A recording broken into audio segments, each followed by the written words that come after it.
Who needs casuals? Am I right? I'll tell you who.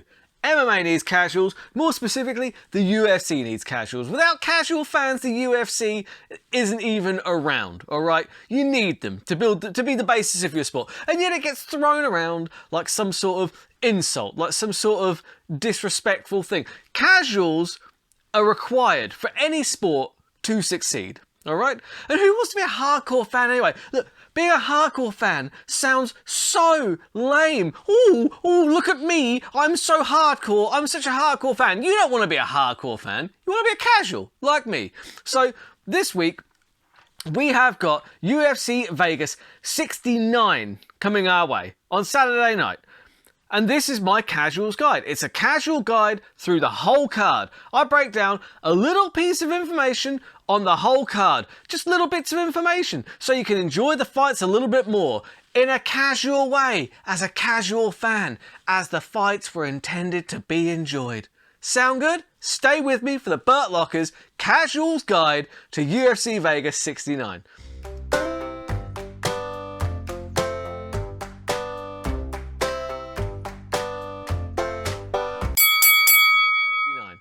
Right, we're starting off here in the 125-pound division. Clayton Carpenter, 6-0, taking on Juan Camilo Ronderes, 4-1. Now you've got 5'6", playing 5'4". The 0-inch for Ronderes seems a little bit harsh.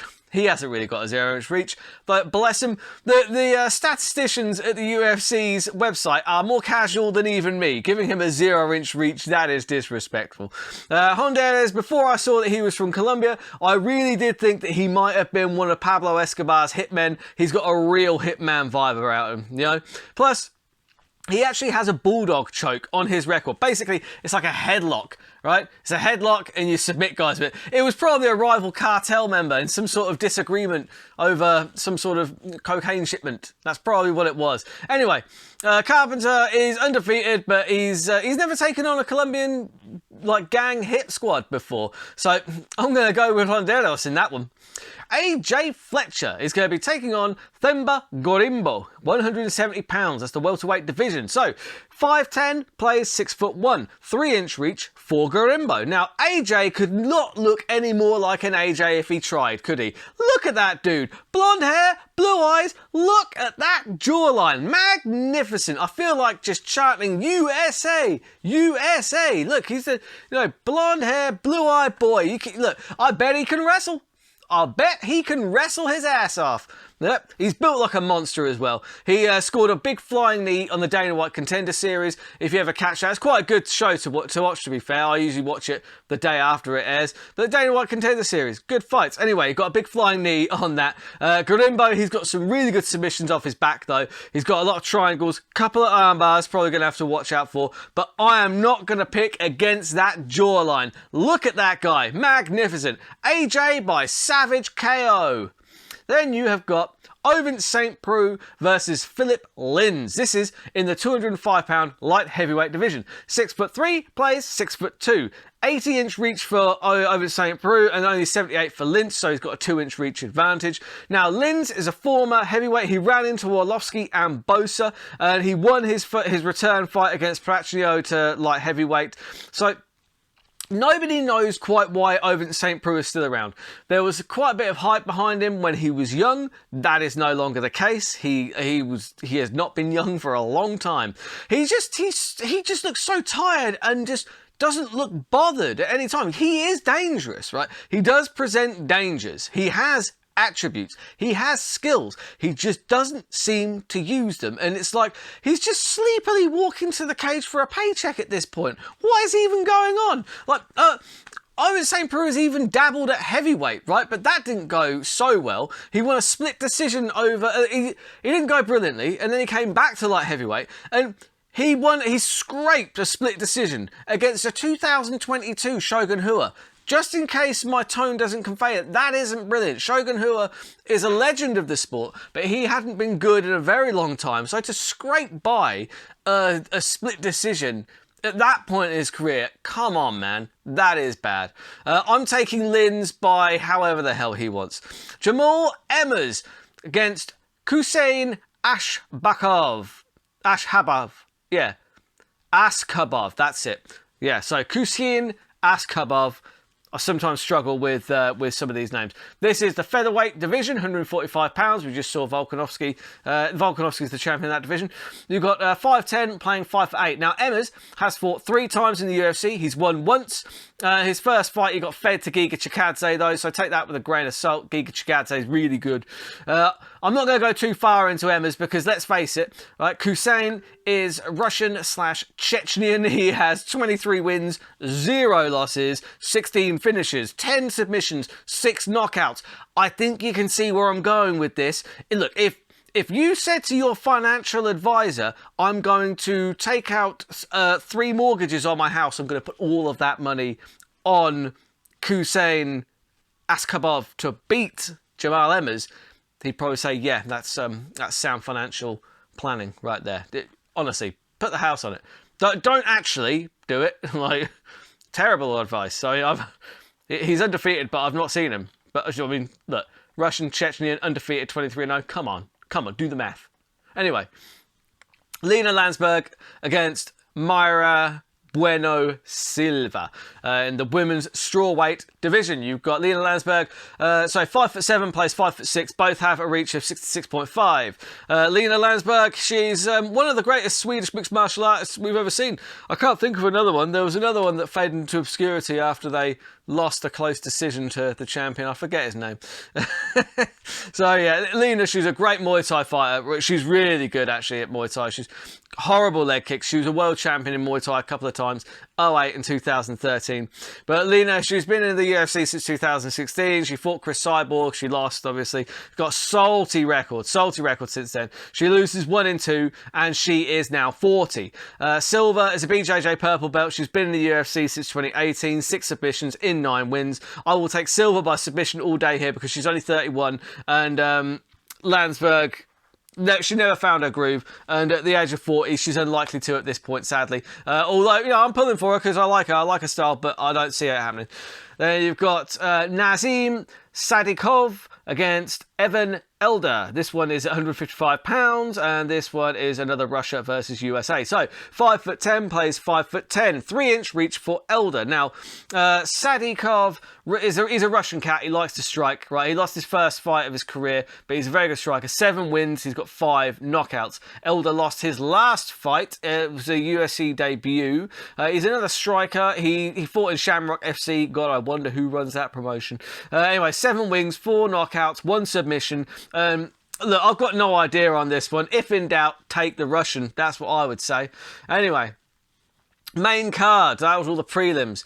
Main card, you've got, kicking off, it's a really good one. Jim Miller against Alexander Hernandez in the 155-pound lightweight division.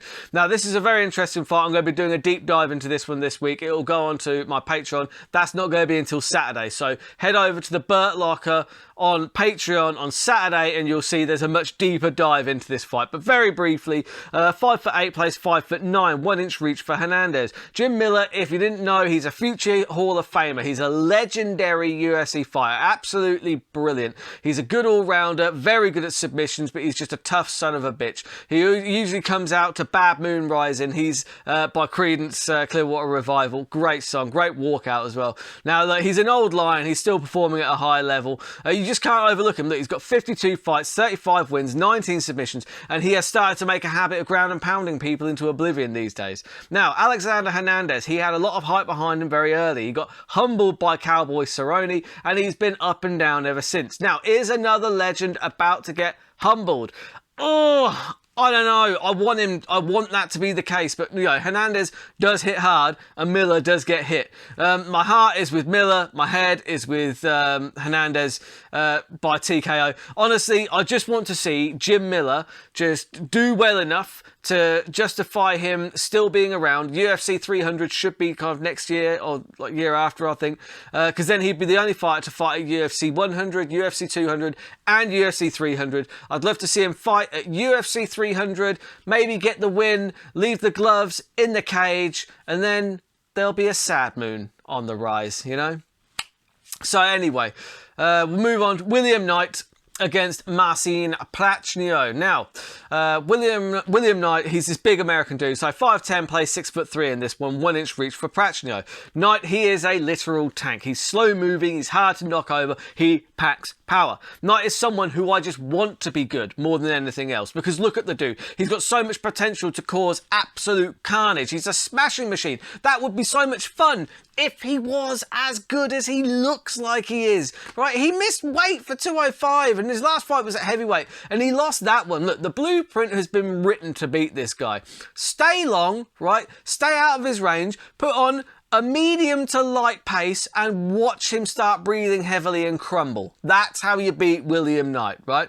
So then again, look, Knight's fighting Prachnio, who got knocked out by Sam Alvey, for God's sake. Like, no disrespect, but like, you should be beating guys like Sam Alvey if you want to be progressing in the sport. That's just it. So look, Prachnio is a Polish fighter. He's pretty solid all round, decent striking, nothing spectacular. So look, honestly, he should walk this against the very scary looking, heavy breathing punching bag that is William Knight. Prachnio for that one. Josh Parisian taking on Jamal Pogues at heavyweight. Now, 6'4", plays 6'3", 2 inch reach for Parisian. Parisian is a huge American lump. He's got good hands. He's got terrible cardio. Vintage heavyweight, right? 11 of 15 wins by knockout. So don't get clubbed by those big clubs that he sends swinging your way. Jamal Pogues, the Stormtrooper, similar to Parisian. He's just really got less experience. That's it, right? I'll take the 1 inch reach and the experience. Parisian by gas out. That's right, you heard me. Jordan Wright against Zach Polgar. Jordan Wright, the Beverly Hills Ninja. So you've got 6'2", plays 6'2", 1 inch reach for the Beverly Hills Ninja. Now Wright, he's got a really nice karate style that usually results in a spectacular loss. And then you've got Zach Polgar, who is 34-year-old decision machine. On paper, this fight should be god-awful. Should be absolutely terrible. I might skip it. I'm going to go roll the dice on the Beverly Hills Ninja for no other reason than, similar to Knight, I just want him to be good more than anything. For God's sake, be better. You've got so many good kicks. Please, just start winning. Put together a win streak. Anyway, the main event, Jessica Andrade versus Erin Blanchfield, women's flyweights, right? 5'2", plays 5'4", 6 inch reach for Blanchfield. Andrade only last month used Lauren Murphy as a punching bag at UFC 283. She took no damage other than probably on her hands from the vicious beating that she gave her for 5 rounds. Andrade, in a nutshell, is a powerhouse of a fighter, stronger than anybody in that division. Now she seems to have improved cardio as well. Look, she can strike, she'll pick you up, she'll slam you on your head. She's a Brazilian Jiu-Jitsu black belt, so she'll choke you out as well. And she's a former champ. She's just a killer, an all-round killer. Absolutely love Jessica Andrade. Blanchfield on a 7-fight win streak, right? She's undefeated in the UFC. She's got great Brazilian Jiu-Jitsu. She's a black belt in her own right. She's got good long striking, if not spectacular. She's got very good fundamentals on the feet. The issue here is that Andrade is just too strong. I don't see anything that really suggests to me that Blanchfield can do anything that Andrade just can't deal with. Andrade is too strong. She's got too good a jiu-jitsu in her own right. I think Blanchfield might get put away here by TKO. But you know what? Blanchfield is very good in her own right. So you can't count her out. But Andrade's just too strong, too tough, too good. And that's the whole card. So look, if you enjoy my content, please, can you just do me a favour? Hit subscribe. Just hit that one button. Much appreciated. I'll be doing a recap of all these next week. We'll see how all my picks got on. Until then, keep all those odds long and those bets terrible.